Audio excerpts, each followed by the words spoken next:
Queridos alunos, tudo bem com vocês? Espero que todos estejam bem. Antes da gente começar essa aula, eu vou me autodescrever. Sou homem, estou de pé, vestindo uma blusa vermelha, uma calça jeans preta, tenho cabelo raspado, uso óculos e atrás de mim aqui tem aquele cenário com os objetos aqui do estúdio da Multirio, a nossa querida lista aqui de hashtags e ó, tá faltando a minha, professor Felipe Lopes, ó, Multirio, nunca te pedi nada, hein? Aqui em cima, aqui embaixo, tem espaço, olha a nossa hashtag, hein? Bom, brincadeiras à parte, antes, aí pra gente começar a nossa aula, quem vai apresentar? Não serei eu, nem nosso amigo Meia dos Meias Aventuras, porque ele foi tirar umas férias, mas é a colega de vocês que aparece no material didático, a Lorena. Lorena, apresenta a aula para a turma, por favor. Cobertura vegetal e o ciclo da água. Então, pessoal, cobertura vegetal e o ciclo da água. Duas expressões aí que não sei se vocês se lembram, se vocês já ouviram falar. Se não, não tem problema, a gente vai aprender aqui nessa aula, que eu garanto. Professor Felipe Lopes, ó, é garantia. Vamos começar aqui pela cobertura vegetal. A palavra cobertura pode remeter a muitas coisas, não é mesmo? Bom, eu que gosto de comer bastante, vai me remeter sempre a cobertura de sorvete. Gente, cobertura de chocolate, cobertura de caramelo, cobertura de menta, bota no açaí, no sorvete, fica, ó, uma beleza. Mas, infelizmente, o assunto dessa aula não é a comida. A gente está falando aqui de cobertura vegetal. Mas, professor, cobertura vegetal, o senhor gosta de falar difícil. Meu Deus, professor Felipe, o senhor gosta de falar difícil, gosta de falar palavras e expressões que a gente quase nunca lembra. Galera, é difícil, mas não é impossível. Eu vou explicar para vocês bem rapidinho. Cobertura vegetal se refere às plantas que tem no ambiente. Árvores, grama, arbustos, tudo isso forma uma cobertura vegetal. A cobertura vegetal ela pode ser natural, como por exemplo as florestas. Na cidade do Rio de Janeiro, a gente tem aí algumas reservas da Mata Atlântica, que é uma situação de cobertura vegetal natural. A gente também tem a Floresta da Tijuca, mas ela não é natural, ela foi plantada, ela foi reflorestada, teve uma ação humana. Então é um outro exemplo de cobertura vegetal. Nós podemos fazer cobertura vegetal, existem projetos de paisagismo, reflorestamento, quando se planta um jardim, enfim, também é uma outra forma de se ter uma cobertura vegetal. Nessa aula a gente vai fazer a relação da cobertura vegetal com o ciclo da água. Mas calma aí, professor, ciclo da água? Essa eu acho que eu me lembro, essa eu acho que eu já estudei, já ouvi por aí. Bom, provavelmente, eu acredito que sim, que vocês já tenham ouvido sobre o ciclo da água. Eu vou dar um tempo para vocês pensarem. E aí, gente, pensa em uma palavra que tem a ver com o ciclo da água. Vamos lá? 3 segundinhos. 3, 2, 1. Chuva. Alguém falou chuva? É isso mesmo, gente. Chuva. Chuva tem a ver com o ciclo da água. Aí ficam algumas perguntas, né? Não sei se vocês já se perguntaram, mas eu, quando tinha a idade de vocês, por exemplo, me perguntava muito. Quando tinha aquela chuva de verão, aquele aguaceiro que caía, eu sempre me perguntava, gente, mas da onde vem essa água toda? Caramba, quanta água? Eu não vejo essa água toda e como é que ela cai? Gente, isso tudo tem a ver aí com o ciclo da água. O ciclo da água é uma movimentação que a água faz, que essa substância faz na crosta da Terra, na superfície da Terra. Esse ciclo ele vai ser movimentado pela energia solar, pelo calor que o Sol emana. O calor do Sol ele vai provocar as mudanças dos estados físicos da água. Mas calma aí, professor, já vem mais informação, bastante informação. É verdade. A água, assim como as outras substâncias, elas vão aparecer na natureza em 3 estados físicos. O sólido, o líquido e o gasoso. E a mudança desses estados na água é que vai fazer o ciclo acontecer. Eu vou mostrar para vocês uma projeção explicando como funcionam os estados físicos da água. Então, gente, a gente tem aí 3 frascos, né? No primeiro à esquerda, a gente tem a água no estado sólido, que é o famoso gelo. Aquele gelinho que a gente bota na groselha, para ficar geladinho, no suquinho de maracujá. Reparem que tem aquelas bolinhas ali. Elas representam as moléculas de água. E se vocês notarem, ela está bem juntinha ali. Uma bem grudadinha na outra. Se vocês lembrarem, né, o gelo ele fica no formato da forma. Você bota aquela forminha de gelo ali na geladeira, ela fica naquele formatinho, ou quadrado, ou redondo. E também a gente não tem como enfiar o dedo numa pedra de gelo, né, gente? É intransponível, não tem como passar. Por quê? Porque essas moléculas estão bem juntinhas. Mas vamos imaginar que você tira o gelo da geladeira, ele vai ficar ali derretendo. Esse derreter, ele tem um nome científico, que a gente chama de fusão, que é a transformação do gelo em água, que é a passagem do estado sólido para o estado líquido. Aí a gente vai para o frasco do meio.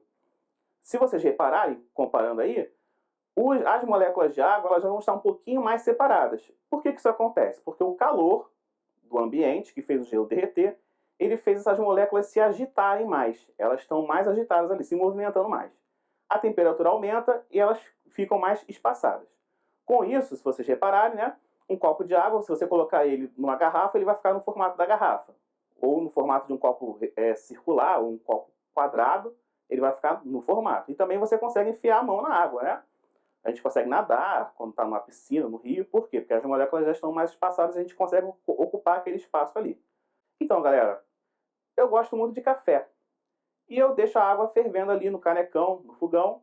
Só que outro dia, gente, vocês acreditam, eu tirei um cochilo com água no fogo. Olha que perigo. Só que foi rapidinho, gente. Eu acordei assim, assustado. Quando eu fui ver, a panela estava cheia de fumaça, assim, aquele vapor subindo. E a água que eu tinha colocado já não tinha quase nenhuma. Essa água ela evaporou. Aí eu vou mostrar para vocês a evaporação.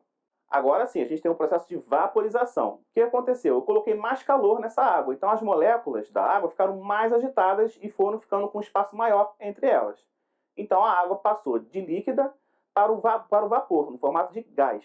Então está ali bem espaçado e é como a água está, por exemplo, no nosso ar. A gente anda, a gente tem água no nosso redor, pela umidade do ar, e a gente não percebe. Por quê? Porque as moléculas de água estão bem espaçadas. Então, galera, essas mudanças de estado físico, elas vão acontecer no ciclo da água, ou no nome científico, que vocês podem ver de repente em algum material de pesquisa de vocês, o ciclo hidrológico. Para a gente expor esse ciclo aí de uma maneira melhor, para a gente visualizar melhor, eu vou mostrar a próxima imagem para vocês. Então, pessoal, eu vou pedir para vocês prestarem atenção aí nas setas que estão partindo ali da parte de baixo para cima, que estão indo em direção ao céu, que é a evaporação e a transpiração. O que acontece? O calor do Sol ele vai bater nas águas que estão nos oceanos, lagos e rios e outras espelhos de água que tiverem, ou uma caixa d'água aberta, uma poça, enfim. Toda essa água ela vai estar ali em contato com o calor do Sol. Esse calor vai provocar a evaporação dessas águas. É a água toda de uma vez que vai evaporar? Não, aquela parte ali que está mais na superfície ela vai evaporar porque está sendo aquecida pelo Sol. Essa água ela vai começar a subir, porque ela vai ficando em partículas pequenininhas, ela vai subindo.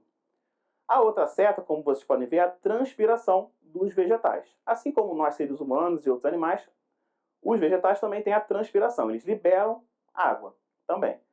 E essa água também vai subir em direção ao céu. Chegando no céu, essa água que evaporou, que está em vapor, formato de gás, ela vai voltar para o formato de líquido e também de sólido. Então vai acontecer o processo de condensação, como vocês estão vendo escrito ali em cima. E isso vai formar as nuvens. Sinto em decepcioná-los, mas as nuvens não são feitas de algodão. Elas são feitas de gotículas de água e gelo em suspensão. Então formam ali as nuvens. As nuvens, por sua vez, elas vão ficando cada vez mais carregadas e pesadas. E isso vai fazer com que elas comecem a descer de novo. Elas vão descendo e a temperatura vai subindo. Essa temperatura vai causar o quê? A precipitação. Aquilo que estava em vapor, que foi ficando líquido e sólido, acontece a precipitação. Aí, pessoal, existem 3 tipos de precipitação, que são as chuvas, que é o mais comum na nossa cidade, cai água do céu mesmo. Existe também o granizo, que são bolas de gelo, que podem cair também, que até causam alguns prejuízos, né? Telhado, carro, etc. E a neve, que na nossa cidade, né, eu pelo menos nunca vi, mas em outros países que são mais frios existe a neve. Então são as 3 formas de precipitação. Agora vamos voltar para o nosso desenho. Aí agora a gente vai reparar nas setas que estão descendo. Acontece o processo de precipitação, que são as chuvas. Essa chuva ela vai cair em vários lugares. Ela pode cair no alto dos morros, montanhas, e que vai alimentar os rios, as nascentes dos rios, e ela pode cair também no solo, na terra. Essa água que cai na terra, ela é absorvida, acontece o processo de infiltração. A água passa pela terra. E aí ela vai chegar no subterrâneo, e a gente chama isso de lençóis de água, ou lençóis freáticos. É uma água subterrânea. Por exemplo, as pessoas cavam poços. Essa água do poço é essa água subterrânea, são esses lençóis. E essa água que está na terra, ela também é absorvida pelos vegetais, pelas raízes dos vegetais. Então a água que sai na transpiração, ela vem do solo. Então é um movimento cíclico. A água que as plantas liberam pela transpiração, depois ela vai voltar em formato de chuva para a terra e vai ser absorvida de novo. Além de ter essa água para transpiração, a água nos vegetais ela vai servir para a fotossíntese, para a alimentação desses vegetais e também para o consumo. Se a gente pensar na cadeia alimentar, os animais se alimentam dos vegetais e outros animais vão se alimentando até nós, seres humanos, nos alimentarmos também. Então a água vai passando também pela alimentação. E uma outra parte dessa água que precipita, ela vai cair nos oceanos, nos lagos e nos rios de novo. Então o ciclo começa de novo. A água cai através da chuva, aí depois vem o sol, vai evaporar de novo, e esse movimento ele é contínuo. Por isso, pessoal, a gente considera a água um recurso natural renovável, porque ela tem esse movimento de ciclo. Ela evapora, condensa, precipita. E aí pode ter infiltração e absorção, ou ela vai correr pelos rios e mares. Mas, embora a água seja um recurso renovável, não garante que a gente use ele de maneira irresponsável, né, gente? A gente tem que ter um uso consciente da água. Afinal de contas, nem toda a água que existe na Terra é potável. Então a gente tem que ter cuidado com a água aí. Tá bom? Bom, já falei da cobertura vegetal aí diretamente no ciclo da água. Que ela tem esse papel de transpiração e também de absorção da água, que vai servir para outras funções. Mas a cobertura vegetal ela vai trazer também um outro auxílio, principalmente para os cursos d'água, os rios, mares, que eu vou mostrar para vocês uma foto aí para a gente analisar. Eu vou falar das matas ciliares. Reparem que tem esse rio aí, esse curso d'água, e se vocês observarem, tem uma vegetação ali no entorno, na margem desse rio. Observaram bem? Então, gente, as matas ciliares, elas são responsáveis por segurar a lama, a terra, tudo que pode correr para o rio. Porque as chuvas, elas vão causar enxurradas, né?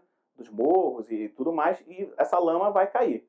E as raízes das plantas e até a estrutura delas segura essa terra toda e evitam o processo de assoreamento, que é quando os rios ficam cheios de lodo, de terra no fundo e diminui o volume de água. O que acontece se diminuir o volume de água? Diminui a quantidade de oxigênio e aí fica mais difícil para os peixes e outras espécies ali sobreviver. Então, a mata ciliar é uma proteção natural daquele curso d'água. Por isso que é importante a gente respeitar esse limite e evitar construir perto, muito próximo das margens de rios. Bom, antes da gente fazer a nossa retomada, eu vou propor para vocês um desafio. Cobertura vegetal e o ciclo da água. No desafio dessa aula, você deverá fazer no seu caderno um esquema do ciclo da água. Vocês podem desenhar ou usar recortes, mas você tem que fazer o esquema com as setas, parecido com o que foi mostrado nessa aula. Então vocês podem recortar de um material antigo ou pegar na internet. Nesse esquema devem ter textos explicativos. Vocês vão explicar o que acontece em cada etapa. Com as suas palavras, vão explicar as etapas do ciclo da água, desde a evaporação, a transpiração, a condensação e a precipitação. E o papel dos vegetais no ciclo da água. Então, pessoal, nessa aula a gente conversou sobre o ciclo da água e a importância da cobertura vegetal para o ciclo da água. A gente viu que a cobertura vegetal vai ter aquele papel também de fornecer água para o ciclo pela transpiração e a água vai voltar através da infiltração. A gente viu também que a cobertura vegetal tem um papel de proteção natural dos cursos d'água, evitando o assoreamento de rios, lagos e outras fontes de água aí. Bom, galera, eu espero que todos fiquem bem. Espero que tenham gostado dessa aula. E, já que a gente está em clima de chuva, de ciclo d'água, chove chuva, chove sem parar. Tchau, gente. Valeu.